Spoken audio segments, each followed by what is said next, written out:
అనగనగా ఒక ఊళ్ళో రవి అనే ఒక అనాథ కుర్రాడున్నాడు. బంధువులెవరూ పట్టించుకోకపోవడంతో రవి తండ్రి యొక్క స్నేహితుడైనటువంటి సోమరాజు రవిని చేరదీసి తనే ఏదో ఒక దారి చూపించాలనుకున్నాడు. వృత్తిరీత్యా సోమరాజు వడ్రంగి. రవి, నువ్వేం దిగులు పడకు. నాకు పనిలో చేదోడు వాదోడుగా నేను చేసే పని నేర్చుకో. పనిలో నైపుణ్యం వచ్చే వరకు నీ మంచి చెడు నేనే చూసుకుంటాను. నా బిడ్డలతో పాటు నువ్వు కూడా అంటూ రవిని ఓదార్చాడు సోమరాజు. సోమరాజు మాటలు రవికి ఎంతో ధైర్యాన్నిచ్చాయి. వెంటనే సోమరాజు దగ్గరే పనికి కుదిరాడు. 4 రోజులు గడిచాయి. పనిలో ఏమాత్రం గురి కుదరడం లేదు. చేసే పని చాలా కష్టమైన పని అనిపిస్తోంది రవికి. ఆ సమయంలోనే రవికి ఒక కుమ్మరి పిల్లవాడితో స్నేహం ఏర్పడింది. తరచూ ఆ పిల్లవాడి ఇంటికి వెళ్తూ ఉండేవాడు.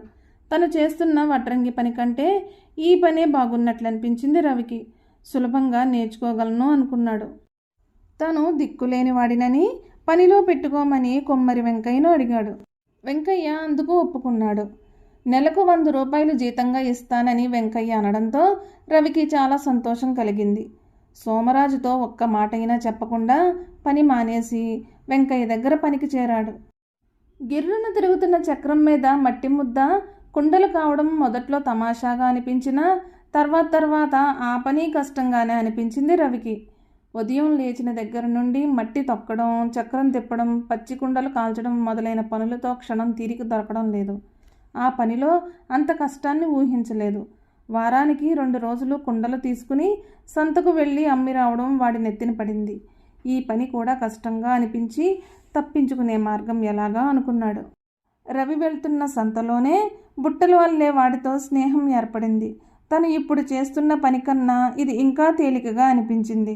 రాబడి ఎలా ఉందని నెమ్మదిగా అన్ని విషయాలు తెలుసుకున్నాడు. కష్టం తక్కువ, రాబడి ఎక్కువ అనిపించింది. నీడపట్టును కూర్చుని హాయిగా పని చేసుకోవడం శ్రమ అంతగా లేని పనిగా తోచింది రవికి.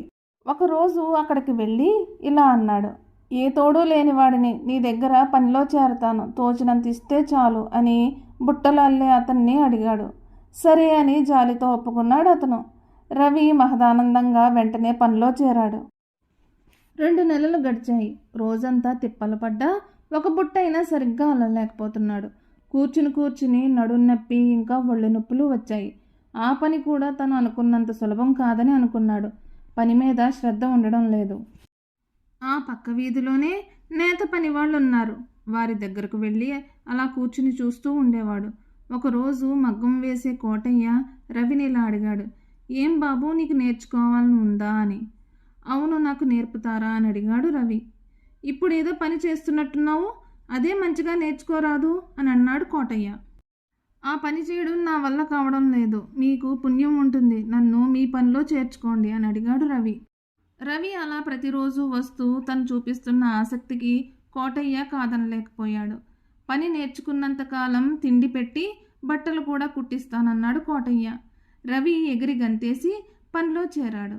కొత్తలో సరదాగానే ఉన్నా మిగతా పనుల్లానే ఆ పని కూడా రవికి నచ్చలేదు. ఒకరోజు పని చేస్తూ ఉన్నప్పుడు దారాలు చిక్కుపడ్డాయి. అవి చిక్కు తీయలేక మొత్తంగా తెంచేశాడు. కోటయ్యకు పిచ్చి కోపం వచ్చి 4 తగిలించాడు. రవి పౌరుషంతో పని మానేశాడు. చేసేందుకు వాడికి ఏ పని దొరకలేదు. చేసేదేం లేక తిరిగి సొంతూరికి చేరుకున్నాడు. వీధుల వెంటపడి దీనంగా తిరుగుతున్న రవిని సోమరాజు చూసి ఆదరంగా పిలిచాడు. రవికి సోమరాజును చూడగానే ఏడుపొచ్చింది. రవిని అడిగి జరిగిందంతా గ్రహించాడు సోమరాజు. తర్వాత ఇలా అన్నాడు. చూడు రవి, నేర్చుకునే పని మీద ఏకాగ్రత ఉండాలి. తేలిగ్గా ఏ పని రాదు. ప్రతి పనికి ఒక ప్రత్యేకత, అలాగే ఆయా పనికి సంబంధించిన ప్రాముఖ్యత ఉంటాయి. నైపుణ్యం సాధిస్తే ఏ పని చేసినా డబ్బులు సంపాదించవచ్చు. ఏదో ఒక పని మీద లక్ష్యం లేకుండా అలాగే చేసే ప్రతి పనిలోనూ వంకలు పెట్టుకుంటూ ఉంటే ఎందులోనూ ఇమడలేవు, అలాగే అభివృద్ధి కూడా చెందలేవు అని చెప్పాడు సోమరాజు తన తప్పు తెలిసి వచ్చేలా.